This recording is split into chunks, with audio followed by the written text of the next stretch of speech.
Lord, that everything that you once said will be said. We pray right now, God, for revelation from heaven and a word that we'll never forget. In Jesus' name we pray. Amen and amen. Well, praise the Lord. So let's go and get that message together. The Lord gave us a word concerning 2020. You know, I'm usually not a word for 2020 type of guy. You know, everybody has a word for the new year. 2019 was a year we'd go green. You know, there's always something fresh each year. And I'm not against it. You know, I'm all for it. It gets me fired up. I believe in the year of the such and suches. And I said, God, what's 2020 about? You know, Oprah says it's the year of vision, so she came to Atlanta this weekend and, you know, pastors are preaching different things. It's 2020 vision. It's pretty easy to go there, which is good, and I'm all for that. I want to do 2020 vision too. If the Lord told me something about that, I would have put it up there.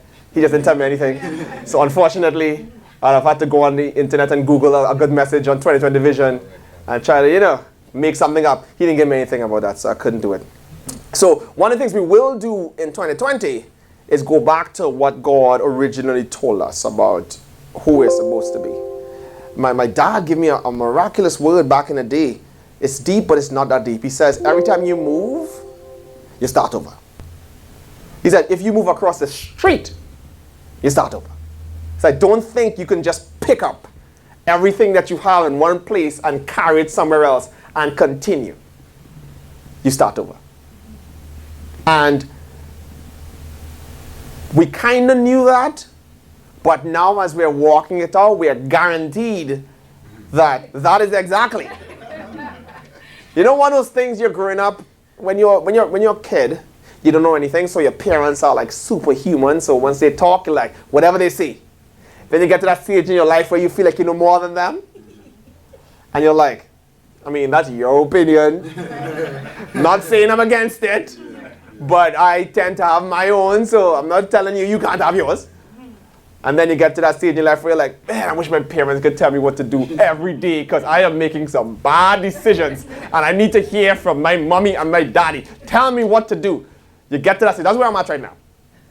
Like, that's what I can tell you. It's a testimony. I'm at that stage where I'm like, I need to hear from my parents because I thought I knew what I was doing and I don't know anything. I'm not as smart as I thought I was. And the Lord said, behold, I do a new thing. It took him a long time, or it took me a long time to hear what he was saying. He said, behold, I do a new thing. Okay, click that for me, please. So this is the word of the Lord. Isaiah 43, verses 18 to 19.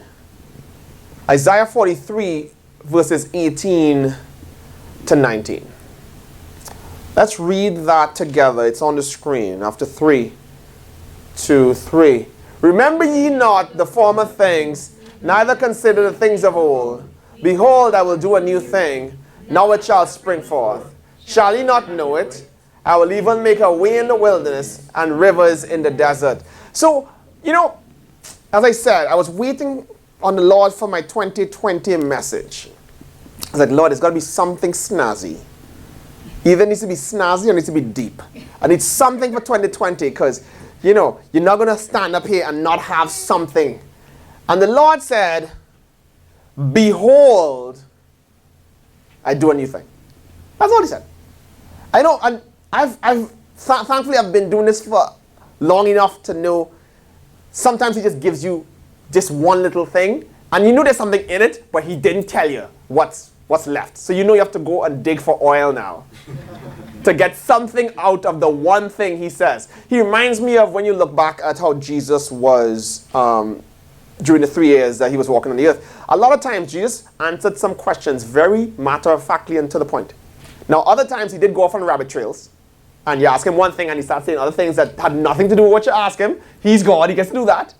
But then there are other times where he just gets straight to the point and give you the answer. And that's how he is with me. And I think he speaks to people based on their personality types. I don't like a lot of long talk. I get very impatient. You start talking to me, you start going around in circles. I'm like, please, what is the point? And that's how God is with me. He's like, behold, I do a new thing. I was like, that's my 2020 word. He was like, behold, I do a new thing. So, in this word of the Lord, there's two things you're going to get out of that scripture. As God does this new thing, he, one, makes a way in the wilderness. And I want you to catch these things because we're gonna touch them. We're only going to touch them today. And then he makes rivers in the desert. Two things God does when he says, I do a new thing. He says, I am making a way in the wilderness, and I am making rivers in the desert. Everybody has different gifts and talents and anointings. And, I have a prophetic gift, but I don't prophesy the way my dad tends to prophesy. The Lord shows me how to prophesy through messages that I preach. So, this is a word from the Lord, but he shows it to me through the message. He's like, this is what I want you to say. And then he starts showing me messages and scriptures and stuff like that, and that is his prophetic word. So he says, I'm doing a new thing, and I'm going to do two things when I do this new thing. Thing number one is I'm going to make a way in the wilderness. And thing number two is I'm going to make rivers in the desert. But then he's going to ask us to do something while he's doing what he does. Because God likes to partner with people. I'm going to do what I do, and I'm going to need you to do what you do. Of course, what you do got to be what I tell you to do, by the way. As God does this new thing, we must. One. What's that number one? Forget the former things. That's so important. And we're going to get into that a little bit coming soon. It's coming soon. And number two, what does that say? Not consider the old things. Crucial. And number three, understand the new thing. He says, when I say I do a new thing, I'm going to need people to move on. Which is rough for a lot of us. It's rough. I mean, especially if 2019 was really good. Like 2019, those of us from my crew who rode with me, 2019 was the year. I mean, I hear people put all kind of Facebook updates about 2019, I can't wait for 2020. I was like, I don't know about you, but 2019 was amazing. Amazing. Like, we decided in 2019, we're going to testify every Sunday at this church. Every Sunday. Which meant every Sunday, you better show up here with something you can talk about that the Lord did last week. And boy, did we have some testimonies in 2019. And God says, forget 2019. Forget it. Forget it. Stop holding on to past successes. Boy, you ever met somebody like that? I catch used to play in the league or something. Boy, let me tell you, back in the day, you should have seen me, boy. Snap. You should have seen me. I used to get it. Bro, you're like 60. We do not care about 40 years ago.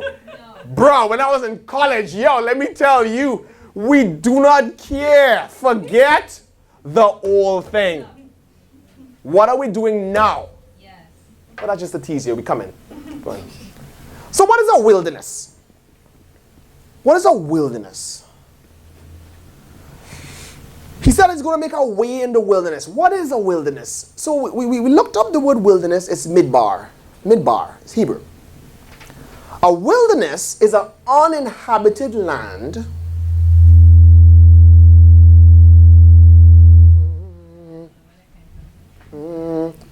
it's a pasture. It's an open field. It's a desert. What is a wilderness? An uninhabited land, a pasture, an open field, a desert. Whenever somebody said wilderness, I never really understood it because in my mind I thought it was like a forest. Because, we don't have any wildernesses around where we are. Because especially those of us who never been to Israel. I mean, I'm sure it's a beautiful place, but anytime I hear bombs dropping in a country, you go away from the bombs. That's just me.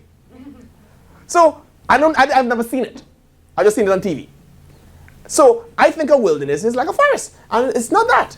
It's an uninhabited land. So, somewhere that's just out there that nobody's ever conquered or domesticated. It's wild. That's why it's called wilderness. It's wilderness. Somebody say we're going out into the wild. The great unknown. That's a wilderness. It's an open field. It's just random. It's the great unknown. I have some friends here who are into real estate. You walk to a place and it's just blah. Everything's everywhere, bushes everywhere, totally random. It's like a wilderness. There's no order to it. And in your mind, you're like, okay. It's a wilderness. That's where you start. You start with this nothing. It's also a desert. It's empty. Doesn't have anything. It's just there. That's a wilderness. A wilderness is an open space that has no order or structure. There's no order. There's no structure. It's just there. Everything's just all over the place. It's uninhabited, which is important, because it means that it's not somewhere where people stay. You don't inhabit a wilderness. Nobody goes to the wilderness to live. It's uninhabited. You're not supposed to stay there. It's a wilderness. It's also a lonely place because it's uninhabited. So nobody else is living there. So if you go to the wilderness, you don't go there to meet people. Nobody says, hey, let me go meet some folks, boy. Let's head out to the wilderness. You're like, you go. Nobody's supposed to be there. It's somewhere you do what? Pass through. On your way to somewhere else. So you leave somewhere, you're trying to get to somewhere, you pass through the wilderness to get there. Yeah. You don't stop in the wilderness, it is not your destination. Nobody's trying to go to a wilderness. You don't have your vision board and on it, I'm going to go to a wilderness. You may have to go through one, but you don't stay in a wilderness. It's supposed to be uninhabited. You don't be the first person to say, well, I'm going to be a pioneer. I'm going to inhabit what's supposed to be uninhabited. You don't do that. When you first enter a wilderness, you don't know where to go. There's no path. Everything's just random. You're just walking there and there's no path. There's no road. There's nowhere to go. I don't know what I'm supposed to be doing. It's a wilderness. You have not been there before. And you don't know what to expect. God says in 2020, I do a new thing. And in this new thing, says, I'm going to make a way in the wilderness. What is the wilderness? Man, I don't know about this. I don't know what I'm going to do here. This is different. I don't see how I'm going to make it through this. I don't see a lot of other people here. I ain't never been here. I know I'm not staying here. I don't know where to start. It's different. It's a wilderness. Nobody says it's bad. Nobody says it's good. It's just a wilderness. It just is. He said, I'll make a way in the wilderness. A way in the wilderness. Let's go through this scripture here. Deuteronomy chapter 8, verses 1 to 5. Deuteronomy chapter 8, verses 1 to 5. Let's read it together. It's on the screen. New King James Version after 3, 2, 3. Every commandment which I command you today, you must be careful to observe, that you may live and multiply, and go in and possess the land of which the Lord swore to your fathers. And you shall remember that the Lord your God led you all the way these 40 years in the wilderness. Stop right there. So here you have a group of people who finally can demonstrate for us what it means for God to have a way in the wilderness. So basically, there is no way in existence. There's no pathway, there's nothing you can see. But God is leading them. So there is really nothing there. It's wild, it's uninhabited, but God is taking them for 40 years through this uninhabited space that has no order, that has no apparent pathway. There's no road there. You don't know what to follow other than God is leading me. But then there's a reason why he took the children of Israel through the wilderness. And God is like, there are reasons why people go through wildernesses. Why there is an existence of wildernesses between somewhere that you are and somewhere that you go. Why do I have to go through this place? Because even if the children of Israel did everything right, they still went through the wilderness after they left Egypt and were heading to the promised land. It was supposed to be 11 days versus 40 years, but they still had to go through the wilderness. There was not another way that God had for them. I am taking you through the wilderness. That is the path. from this place you are to this place I promised you. Now, how long you're there depends on whether or not you obey me or you follow the path that I want for you. But you're still going through this. He said, I led you all the way these 40 years in the wilderness. And we know it wasn't supposed to be 40, it was supposed to be 11. They got to the end of it and they chose to not obey God. And God's like, cool, back in the wilderness.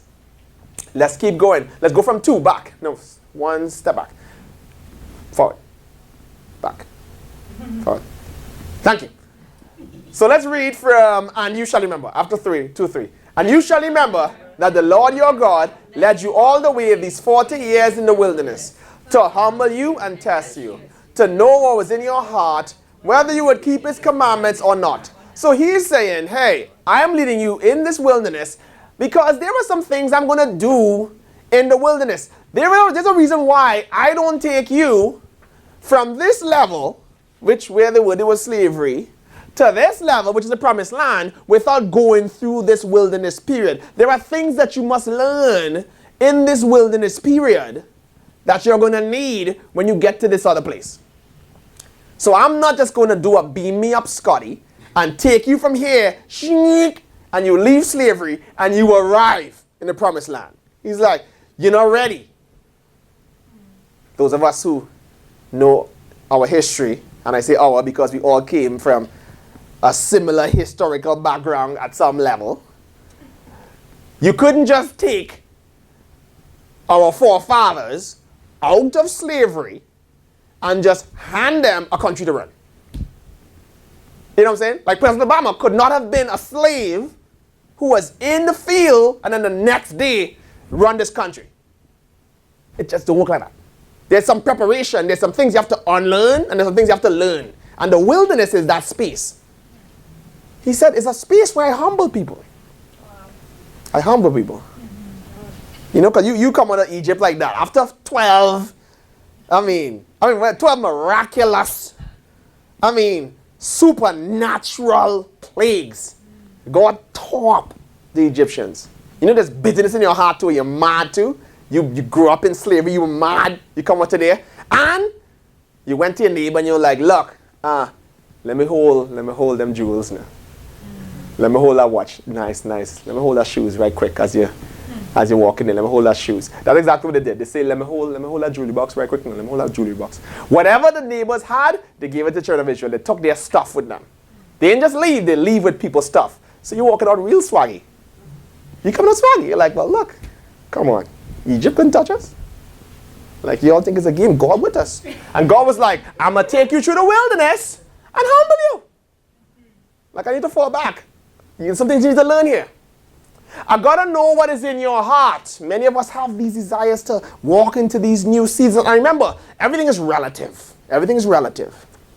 You see what I'm saying? We ain't saying you're coming from slavery. We're saying you're coming from a place that's not on the same level as the place you're going, and there's a big gap between them. So he takes you through this wilderness experience. Yeah. Whether you would keep his commandments or not, whether you continue to obey God, because you know, when you're going through your tough times, it's easy to be like, Lord, whatever you say, I'll do. And he's like, before you walk over here and I just hand you stuff, I need to make sure we get your heart right. Because I don't need you over there. All of a sudden, you're too busy for church now. You know what I'm saying? You got no time for God now. Now you're starting to feel confident. You're like, well, look, I figured it out now. So I don't need this Jesus thing, all this Jesus stuff. That was for back in the day when I was struggling. Because that's for those people who need a miracle, you know what I'm saying? But people who actually have their lives together don't need all this Jesus thing, you know? Let's read this part. So he humbled you, and then what he did? Allowed you to hunger and fed you with manna. Stop right there. So he's like, I allow you to hunger, then I feed you. It's like, I cause a situation where you're going to need me. So it's like, I allow you to hunger. Then I fed you. It's not like I wasn't going to feed you. It's just that I'm going to need you to be hungry. I'm going to need you to be hungry. I need you to look at me and be like, God, I need food. Then I'm going to feed you. He said, in the wilderness, that's the kind of experiences you go through where you have to be like, all right, God, I need you to do something here. Like, and he's like, yeah, I got you. It's just that I just want to hear you ask. I need you to need me. I need you to need me. And here's the part I really liked. It says, I fed you with manna, which you did not know, nor did your fathers know. He said, there's some new dimensions of how I take care of you, new dimensions of my character that you learn in the wilderness that nobody else could have teach you. Wow. They didn't even know me like that. All the stories you heard while you were in this season, they don't cover all the information you need to learn to prepare for this season. So I take you through this wilderness to have some new experiences with me that you never had, and not even your parents had. Because, for me, growing up in a family where I'm a third generation in this Jesus preaching thing, you'd be like, well, between daddy and grandfather, and my uncles, they can tell me a lot. You think I'll learn? And God's like, yeah, but some of the stuff, they don't even know. I got to take you through your wilderness. Somebody say, your wilderness. To teach you some stuff. Some new things.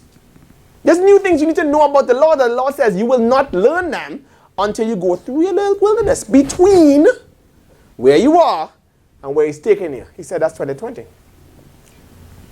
I fed you with manna which you did not know, nor did your fathers know. Why? Let's read this together. That He might make you know that man shall not live by bread alone. Keep going. But man lives by every word that proceeds from the mouth of the Lord. So, it's amazing that in this space, God wants to show you how well He can take care of you and show you new ways that He can take care of you. Like, there's certain levels of understanding of how God operates that you don't get to see until you go through some stuff. Like, I know God, but let me go through some things with God, then I know new things about God I didn't know before. There's some new things I learned in my workplace that I never knew before until I experienced some things. I'm accustomed to having pressure from above. I'm accustomed to that. I'm like, bosses who have an attitude and jealous and, all that stuff, I'm accustomed to that stuff. You know what I'm saying? I'm also accustomed to having pressure from people who don't look like me. I'm accustomed to that. It's America. People look at you like, you shouldn't be there. I'm going to try to stop you. I'm accustomed to that. But then there's new experiences you end up having when you're going from one place to another that you ain't never seen before. I didn't know we can do it to each other worse than others can do it to us. What? I thought we would all back each other up. I didn't know we would tear each other up more than some of the others. I was like, snap, I learned some new things. I didn't know Christian people will do to other Christian people out in a secular environment what some of the secular people wouldn't do to you. I thought we would support each other, we Christians. There's new things you learn. And also I didn't know that the Lord, just by prayer, could just fix it. Wow. I just woke up one day and hear like, yeah, it's done. What do you mean it's done? It's done. You learn new things about God and how He moves and how He provides for you and the miracles He can do and His power and His understanding of your situation in the wilderness. That you did not know where you were and you're not going to know where you're going and you better know before you get there. He said, back one. But man lives, let's read this, by every word that proceeds from the mouth of the Lord. Man lives by every word that proceeds from the mouth of the Lord. It's in the wilderness you learn how to hear from God just to survive. Wow. Where you can't live if God doesn't say something. Yeah. Now remember, the wilderness is not a bad place. It's just a place that has no order, a place you don't understand, a place that is lonely, there's not a lot of people there, a place you can't stay in, so you're passing through it. And if you don't hear from God, you don't know where to go. There is no road. There is no path. So I have to trust God to the point of I can't make a step if God doesn't say something because I don't know where we are going. There's nothing I can see. It's not like I'm trusting God to carry me along a path I can see. I don't know where I'm going. It's that pilot who the instruments he has to trust. He can't see. I jump out in the air. I can't see where the other places that I'm going. It's thousands of miles away. I have to trust these instruments. And God is like, you walk into the wilderness, you can't see where you're going. You can't figure it out. It's not logical. Anybody who knows how to, like I used to, just follow directions without really having the directions, is generally in that area. I'm going to figure it out. Keep turning left. I must get there eventually. 4 hours later, you went further than you thought, and you're like, I knew it was left. And then I just succumbed and got a GPS. But that's a personal story. But man lives by every word that proceeds from the mouth of the Lord. And then he says, your garments did not wear out on you, nor did your foot swell these 40 years. Who would have known that God had the ability, which we know he does, to preserve your stuff for that long? He said, the outfit that you had, it didn't wear out. Now, I know some of us in this room here know a little bit about clothes, have possessed some clothes. Clothes of quality that we've spent $1 or $2 on. $1 or $2. And we're proud when, 5-10 years later, you can pull out the pants and be like, yo, you know when I got this pants? And you feel so proud that this classic is still going strong. You put that thing on and you come in there, you're like, because everything comes back in style anyway. So you come out looking fresh. But 40 years though? That's next level. That's next level. That's 40 years. That's a miracle. Especially if you're wearing it. You see what I'm saying?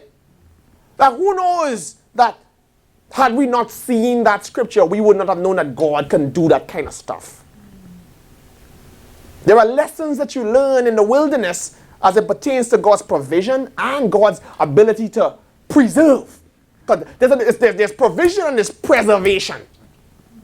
Sometimes you can't buy a new whatever. At this point in my life, I can't buy a new whatever. I need God to keep this whatever while I'm in this season. I can't buy a new whatever. Whatever it is. Can't buy this new. I can't buy a new car. Right now, I can't buy a new washing machine and dryer. I'm between this space and that space right now. Can't buy no new house. Not right now. And God is like, I am going to keep what it is that you need during this season until you can get a new one. But this time, you're just not in that space. And you're okay with that. Yeah. And I can do what I can to preserve it. And I need the Lord to keep this thing. Your body. They said your foot did not swell, which means he preserved your health. Wow. There's some times where I'm like, God, in this season, I can't be sick. Amen. I can't be stopping. Like, we ain't got no time to be sick. You ever been in that season in your life where I can't be sick right now? You ever get mad that you're sick? I cannot be sick right now. I can't afford to be sick. You know what I'm saying? Right now, this is not the time to be sick. I was like, something needs to happen because I cannot be sick right now. There's those seasons, and God's like, you be in those seasons sometimes. That's a wilderness. I can't be sick in the wilderness. I can't do this. There's nowhere to go. I just need God to keep me. Ain't nobody to fix nothing. I can't call somebody. I just need the Lord to do something. I can't be repairing stuff. I can't be sick. I can't be looking for nothing. Whatever I have needs to work. It needs to work right now, and I can't fix it. That's right. Ain't nobody to call. That's right. That's the season from where I'm here to where I'm going. And it's like, I'm leading you through it. Yeah. That's some good shoes, by the way. Foot did not swell 40 years. That's some good shoes. God, hey. That's some good Jesus. I'm like, whoever learned the secret to making those clothes. And somebody's like, yo, I got this Children of Israel shirt right here. 40 years, people. 40 years. That's some good shoes. That's a good outfit. And then he ends with, you should know in your heart that as a man chastens his son, so the Lord your God chastens you. Let's read that together after 3, 2, 3. You should know in your heart that as a man chastens his son, so the Lord your God chastens you. There is that thing where God says, through this experience, you're going to learn that I'm your father. You know, we can say God is our father until we experience him as father, then it becomes real. Because you can say anything about God. I mean, that's the truth. I mean, I just read a scripture and just say it. It doesn't mean much other than I believe it because it's in the Bible. But when you experience it and you have that opportunity to say, I know God is my father. Why? Because I have had an experience with God where he loved me like a father, where he showed up and saved me like a father, where he provided for me like a father, he provided guidance like a father. Whatever I needed a father to be, he was there. Now I can tell you, God is my father. I'm not just saying it based on this verse, which is great. I'm nothing wrong with that. You know what I'm saying? You're not going to say, well, you're not going to walk on water. Yes, because it's in the Bible. But believe you me, which one of us is going to go out there on any pool and play with walking on any water? You didn't experience that. That's not your experience. Fall back. It's not that serious. Like, you have nobody's impressed. You're going to fall in the water. It's all right. It's unnecessary. You didn't experience God as that. Your name is not Peter. It's cool. Fall back. When you get your experience, then believe that. In the same way, he was like, you're going to learn that I'm really your father in this season. As I said, the wilderness is not a bad place. It's a place.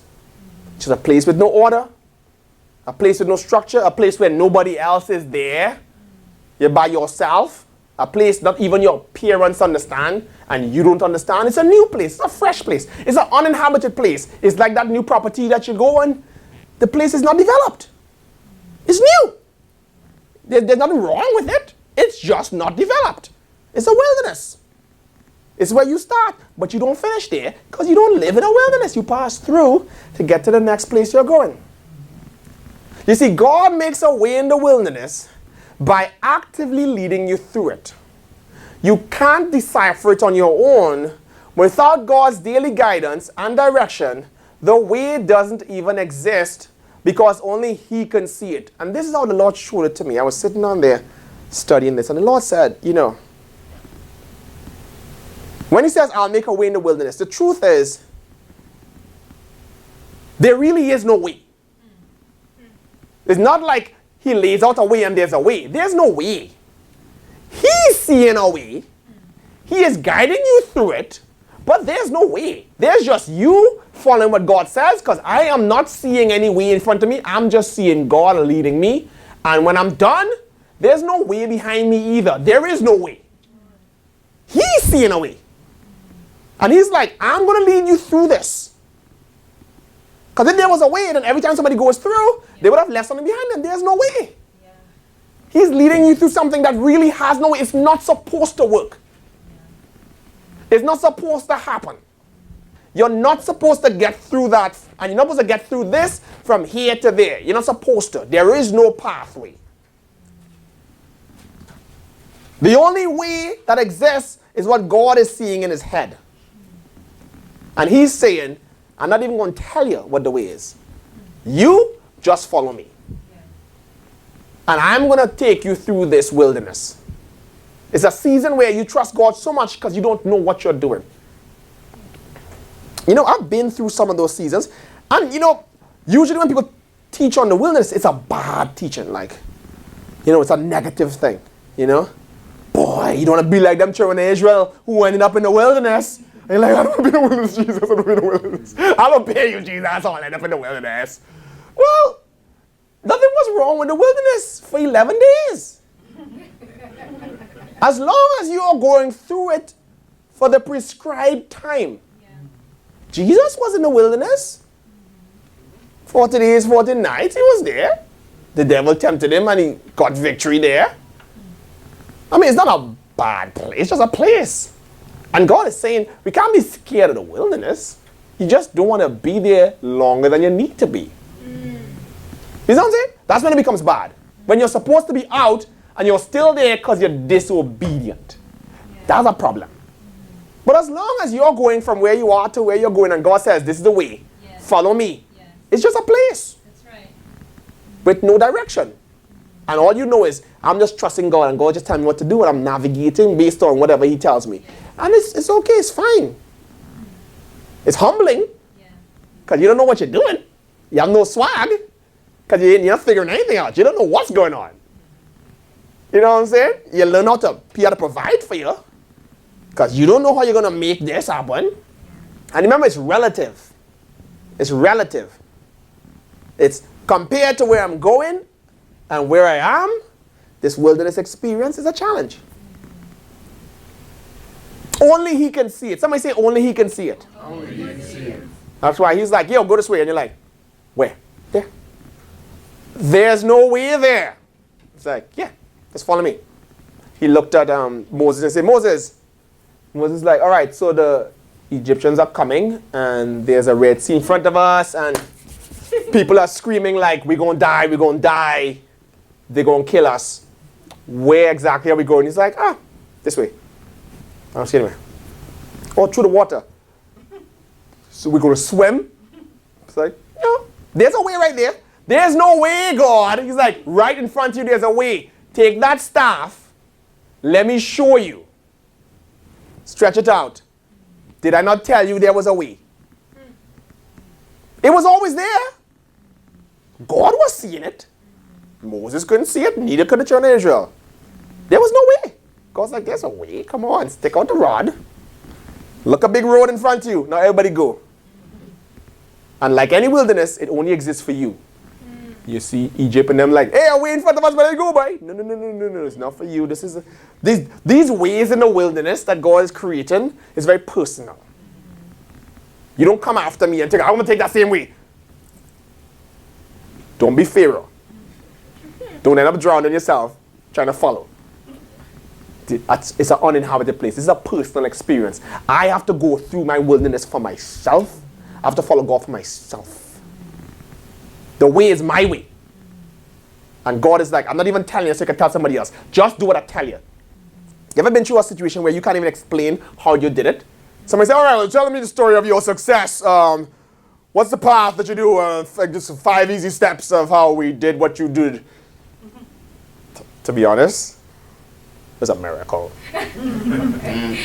I tried like step 1 and 2 and it didn't work. So then I realized, let me throw the papers in the air and let me trust God.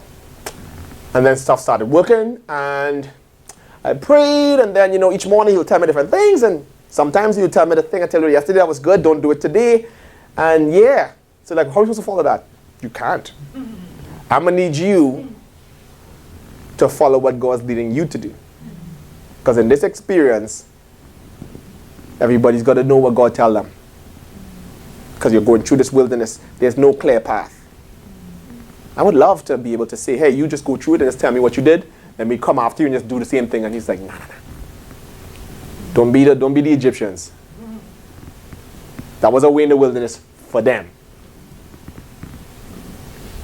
You see, God, and the question of why the wilderness, like why would God allow people to go through a wilderness? Especially when I told you before, sometimes, or most times we consider the wilderness to be something negative. Somebody's like the wilderness. Boy, if you don't stop doing what you're doing, you end up in the wilderness. If you stop sinning, you will be in the wilderness, You disobey God, that's why you end up in the wilderness. It sounds so negative. So why the wilderness? You see, God led the children of Israel out of Egypt through the wilderness to the promised land. Out of Egypt, through the wilderness to the promised land. For some reason, that's the path he chose. To prepare them for the abundance they would receive in their new season. So God said, this is how I want you to go from slavery to prosperity. You have to go through this path. And purposefully go through this path. Don't go any other way. I need to go through this path. There are things along here I need you to get. Anybody who like to play video games? Back in the day. Because I still take video games for kids, but don't judge me. I was like playing like Mario Brothers, and you go on the part, you pick up these little coins and you're going, ta-dum, ta-dum, like that kind of stuff. God's like, there are things along this, there's coins and tokens and things along this path that I want you to pick up that you're going to need later. And if you go any other way, you're going to make it to the promised land, but you're not going to be ready. It's like, trust me, go this way. But I don't want to be in the wilderness. Trust me. There are some things you have to unlearn from 2019. And there are some things you have to learn for 2020. And I'm taking you through this. I know you think you got it, but there's some things to pick up. There's some tokens and some coins and some points and some special abilities and things you're going to learn and achieve that you're going to use every day in that new place that you don't have now. He says, for some reason, that's the path God chose to prepare them for the abundance they would receive in their new season. Why? Why did God choose this path? Why? Why the wilderness before the promise? The question I have is, why the wilderness before the promise? Why?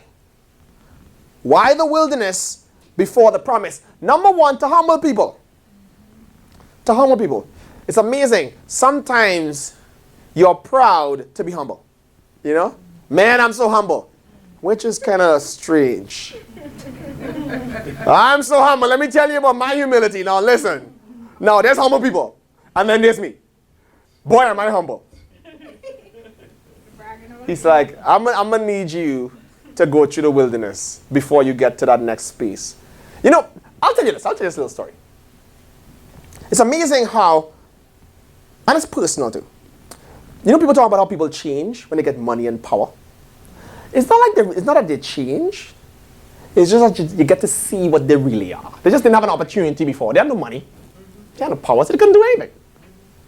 So they could really think those thoughts and stuff like that. So they think a lot higher of themselves than they really are. And they judge people who have money and power like, look at how she acting. Look at how he acting. If I had that, I would have. Yes, really, I believe you. I really believe you. Like, everybody's an expert in other people's stuff, you know? Let me tell you, what I would have done, I really believe you. Like, you really know what to do. Yes, you do. Yes, if I had that 20 million, I would have. Cool. I trust you. To humble people. To test them. And here's what's interesting. As I was saying, as the Lord said, you don't test somebody if you didn't teach them something. A teacher don't give you a test after not having taught something. Unless it's a diagnostic test. So the scripture should have said to diagnostically test you. If it wasn't diagnostically to test you, he must have taught you something. So checking the amplifier for diagnostic, it's not there. Which means God teaches you things and tests you on those things in the wilderness. There's stuff that the Lord, He's been teaching you. And now is the time to demonstrate that you were paying attention. Because you ever met somebody who's like really good at talking about stuff? I had a friend, a young lady when I was in college, who had a friend who used to stay on her couch studying investing. It's like really, really deep into investing. You know, he really understood the stock market and stuff. He was staying on her couch, but he's really good at investing. No, he didn't invest, but he just studied investing. So he could talk about investing, and I mean, you can't talk the talk with him, but he was never tested. He learned a lot of stuff. Like, I learned a lot about investing, and then when I tested it, I learned some of the stuff I thought I knew was wrong. I mean, some was right, but some was wrong. Like, you don't know stuff until you lose your first 20 grand or something. You're like, oh gosh, that was a bad move there. But you had to lose something. You had to lose something, you know, to learn something. That's what testing does. If you just pass every test, you don't learn enough. You know what I'm saying? You lose stuff. Yourself, you're like, I thought I knew my stuff. I don't know my stuff. No, you don't. I'm cashing out. To reveal their hearts. Again, as I said, people think that their hearts are good and they're right. You think that you are a good person. You think that you're kind. You think that you have the best intentions. But get some money and some power. And you surprise your own self sometimes. You get to the point where you can do stuff. It's weird. Like, I've had moments in time where, I could sit and I was like, Donald, you have the power right now to be like, give him the raise. Or no, you know what? Nah, don't give him the raise. Nah, I don't like them shoes. I told you about the shoes. You didn't listen to me, so no raise for you and your family to enjoy this Christmas. Maybe next year. When you get power and money, you realize things in you that you're like, I didn't know I was like that. And God is like, that's why I take people through wilderness experiences. Let me expose these things before you could hurt somebody. You know what I'm saying? I mean, we've seen it going on right now in this country, where you hand certain people power and they hurt people. They just be like, you know what? Fire her, fire him. It's people life, people family. You know what? Put somebody on him. Blow him up, blow her up. Just like, what? You have power. And God is like, that's why when it's my people, and I'm taking it from one place to another level, you gotta go through the wilderness. We gotta see what's in your heart. And you need to see what's in your own heart. True. You need to get your heart tested. So you can stop feeling that you're better than you are and start humbling yourself and say, boy, I need to fix me because I'm gonna hurt people when I get some power. And God's like, before I give it to you, let me test you. To also show them they need him. Sometimes, once you get what you need, you're no longer desperate for God as much as you were. That desperation for God usually comes when you don't have what you need. And it's now when you reach that certain place, your desperation has to come from, boy, I remember what got me here, and I know what I need to get me further. I remain desperate. I remain hungry. I need God as much as I ever needed him. Yes, I have stuff now. Yes, I'm living a good life. But boy, am I as desperate. I'm more desperate because I don't want to lose this by making stupid decisions, by getting too confident.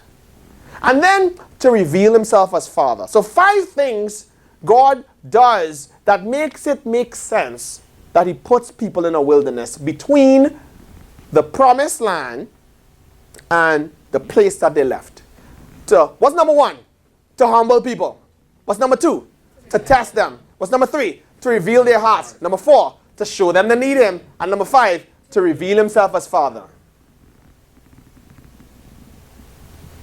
The word of the Lord, as God does this new thing, he 1, makes a way in the wilderness, and 2, he makes rivers in the desert. Let's talk about deserts. He makes rivers in the desert. Next one. So what is a desert? Yeshimon. Yeshimon. Hebrew word. Waste, desolate place, solitary. It also means wilderness. Interesting, when I look it up, desert means wilderness, wilderness means desert. But each of them has a different connotation. A desert place is a waste place. Things go to the desert to die. Nobody goes to the desert to live. It's a desolate place. You go to deserts, it's empty. There's nothing there of any substance that you would think. It's a solitary place. Desert's a lonely place. Nobody goes to the desert to meet people. You don't want to make friends in the desert. Mm-hmm. And it's also a wilderness. Yeshimon. Waste, desolate place, solitary wilderness. A desert. He said, I will make a way in the wilderness for you. That's my word for you in 2020. And he said, I am going to bring rivers in the desert. So that is my word for you. A desert is a barren, empty, unfruitful place. It's dry and hard. It's a lonely place, and it's not associated with anything good. Apart from air, it lacks the one thing needed to sustain life: water. Everything dies in a desert unless it finds water. And God says, you are going to succeed in places you shouldn't. Wow. Where everybody else goes to die. Where everybody else goes to fail. Where there really is nothing there. You're going to find stuff where there's nothing. Rivers in the desert. How did you find water? There's no water. And God is like, aha, there's me. Wow. And if you go with me, where I'm sending you, and stay with me, you're going to be in spaces and places where people say, don't go there. You're going to fail. You're going to die. Nothing good happens there. And God is like, go there. And watch me bring a river in that desert. If you're smart, people say, no, go to the river. I have a desert here, I have a river there. Don't go to the desert, go to the river. And God's like, forget the river. Everybody's in the river. He said, go to the desert and watch me make a river. You ever see somebody say, I'm going to make it happen? God's like, watch me make stuff happen. It's not supposed to work. It's not supposed to happen. This is not the space you go to be successful. And God's like, that's exactly where I want you. I want to do some miracles. Rivers in the desert. You don't go to the desert to find water. And God is like, I'm sending you to the desert, and you're going to find water. You're coming out of the desert wet. People look at you like, what's wrong with you? Where you get wet? Desert. In the desert. Where you got all that water? In the desert. Man, how you found desert? Nobody wanted to go there, and God said, go there and watch me do miracles in that barren place, that empty place, that unfruitful place. Let me see you bear fruit in an unfruitful place. It's that place where everybody's going right and you go left. And God's like, I got you. Just go there. It don't look like it's supposed to be the place you're supposed to go. That's not what common sense says. The advisors say that's not the place. The smart people say that's not a good investment. And God is like, go right there. Rivers in the desert. Let's read the scripture. Exodus 17, 1-7. After 3, 2, 3. Then all the congregation of the children of Israel set out on their journey from the wilderness of Sin, according to the commandment of the Lord, and camped in Rephidim. But there was no water for the people to drink. Therefore the people contended with Moses and said, give us water that we may drink. So Moses said to them, why do you contend with me? Why do you tempt the Lord? And the people thirsted there for water. And the people complained against Moses and said, why is it you have brought us up out of Egypt to kill us and our children and our livestock with thirst? So Moses cried out to the Lord, saying, what shall I do with this people? They are almost ready to stone me. And the Lord said to Moses, go on before the people and take with you some of the elders of Israel. Also take in your hand your rod with which you struck the river and go. Behold, I will stand before you there on the rock in Horeb, and you shall strike the rock, and water will come out of it, that the people may drink. And Moses did so in the sight of the elders of Israel. So he called the name of the place Massah and Meribah, because of the contention of the children of Israel, and because they tempted the Lord, saying, is the Lord among us or not? So here are the children of Israel saying, is the Lord with us or not? Because man, he took us out of Egypt to put us out here to kill us, to cause us to die from thirst. And God is like, Moses, take the same rod that you used the last time there was no way. It was you and a whole lot of water. And I was like, there's a way right there. And you use the rod and you found a way. Take the same rod in a desert where there's no water and go up to the most unlikely thing you would go to for water. If I'm going to look for water, I'm going to like dig in the ground. I'm going to try to find a cactus somewhere and say, let me cut it open and, eat the contents. I'm not going to go to a rock. And God's like, go to the most unlikely source. Go to this rock and use the same rod and watch me give you water out of this rock. Keep going. You see, the children of Israel were in an impossible situation. They had no water and they were in a desert. So God did the impossible. He gave them water. But here is the point. However, he did not use something practical like rain or spring. Like if I'm going to give you water in the desert, I'm going to do what God typically does. I'm going to cause rain to fall after rain never fell. I'm going to cause a spring to spring up. That's what you do. And God's like, nah. That whole rain falling where there was no rain, that's old school, man. I don't do that. That's 2019. I mean, it was a miracle back then. There was no rain, and I caused rain to fall in 2019. I mean, that was, a spring in a dry place. That's 2018. It's like, I mean, it's a miracle. I mean, it is a miracle. You know what I'm saying? You in a famine and rainfall, it's a miracle. I mean, dry ground and you dig and water spring up, it's a miracle. And God's like, that's 2019. Forget this old stuff. 2020, I walk up to rocks. Stuff that should never work. It's a rock. And I'm like, that's where you're going to get the water from. Not the sky, where typically it would come in a miracle. Not if I dig, where typically it would come in a miracle. A rock. Impossible. Impossible squared. Yeah. Impossible to the impossible power. A rock. It's like, in 2020, in this season, I'm going to ask you to do some things that I'm not going to use the traditional way I've done it before. Typically, when I do this miracle, I'll use a route that, I mean, it's a typical miracle route. It's still a miracle, but it's a typical miracle. If that's a term that makes sense, a typical miracle. It's a standard miracle. God's like, I'm coming out the box this round. Stuff that don't make no sense. Nobody goes to a rock looking for water. It's like, that's the kind of stuff that you're going to be doing now. Just come out your feelings, come out your mind and say, all right, God, I hear you. I'm done with looking up because that's what you did last year. Looking down because that's what you did the year before. So I'm asking to look through the rock. There's water inside of that thing. It's not practical anymore. I'm taking you outside of practicality. Psalm 78, 15 to 16. Let's read this together after 2 or 3. He split open the rocks in the wilderness to give them water, as from a gushing spring. He made streams pour from the rock, making the waters flow down like a river. The reason why I like how Psalms put it, Asaph wrote Psalm 78.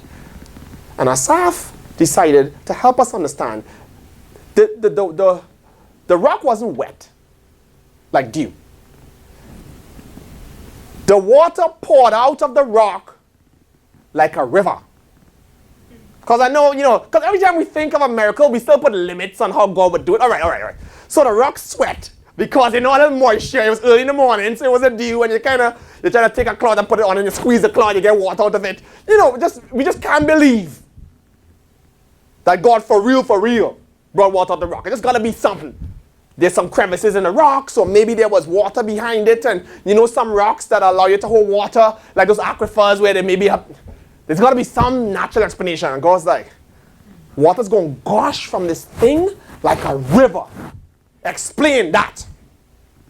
Well, maybe I can't. Thank you. It's not just a wet rock that if you lean on it, you might get a little moisture. That's not what we're talking about. That's not no dew. A gushing spring. Did the man say gushing spring? Yes. It's like that is what happened. It's like that's the kind of miracle we're talking about. It's not no almost miracle.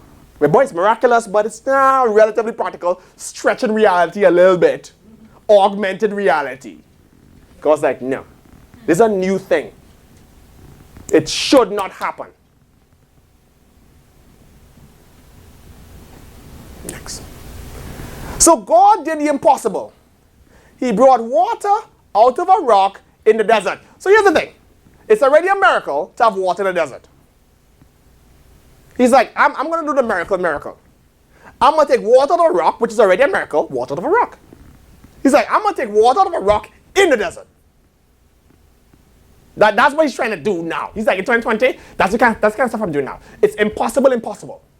In other words, he brought supernatural provision from the least likely source. I want somebody to say least likely source. Least likely source. This is very important for all of us who are entrepreneurs, all of us who are successful in our careers, all of us who are doing things big. We know where we go to get what we get. And God is like, in this new season, I'm taking it to places it's not supposed to come from. Wow. Thank you, Lord. We know what we do. We know